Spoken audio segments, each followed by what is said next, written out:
The girl was sleeping deeply, but her body was slowly sliding down. Beneath her was 10,000 meters of empty sky, and if she fell, she would be dead for sure. She suddenly sensed something was wrong, woke up instantly, but it was already too late. Her body kept rolling, dropping straight toward the abyss. At that moment, something unexpected happened. She opened her eyes wide, pupils dilated, and quickly sat up, clutching a rope with all her strength. Her heart was pounding wildly. Only then did she realize she was hanging in the air, and the only thing keeping her alive was this rope. She tried calling to the man for help, but he was curled up in the basket, silent. Worse still, the ice on the rope was melting, making it more slippery, and her body was sliding further down. From this height, falling would mean certain death. She kicked her legs desperately, trying to push herself back toward the basket. After repeated efforts, she finally got close, kicked hard with all her strength, but was bounced away. Only by using the momentum was she able to grab the rope again. She glared at the man in the corner, clenched her teeth, and forced herself back into the basket. She had barely caught her breath before she crawled toward him,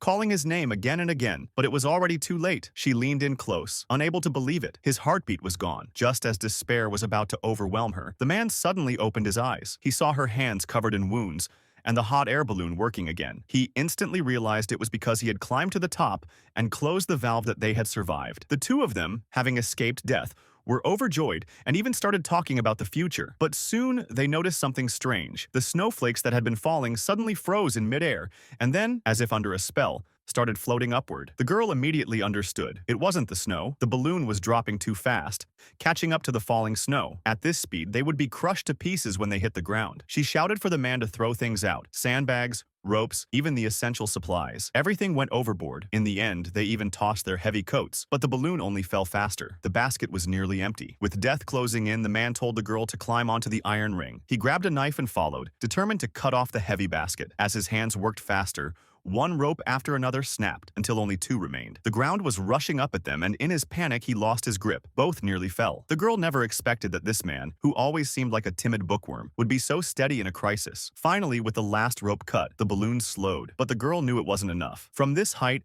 they still couldn't survive the landing. In the man's shocked gaze, she stepped onto the iron ring, ready to sacrifice herself so he might live. He screamed for her to stop, but nothing could change her mind. At the last moment, he suddenly thought of an idea. Without time to explain, he shouted, "Either we both die, or we both live." Then he slashed the rope holding the balloon. In an instant, the balloon turned into a parachute, drifting gently downward. Having walked the edge of death, they were overwhelmed with relief. But before they could celebrate, new danger appeared. This time, though, they were no longer afraid. Holding each other's hands, they dove fearlessly toward the forest. No one knew how much time passed before they finally woke up again. Limping and stumbling, they rushed to each other, leaned on one another, and slowly walked toward home.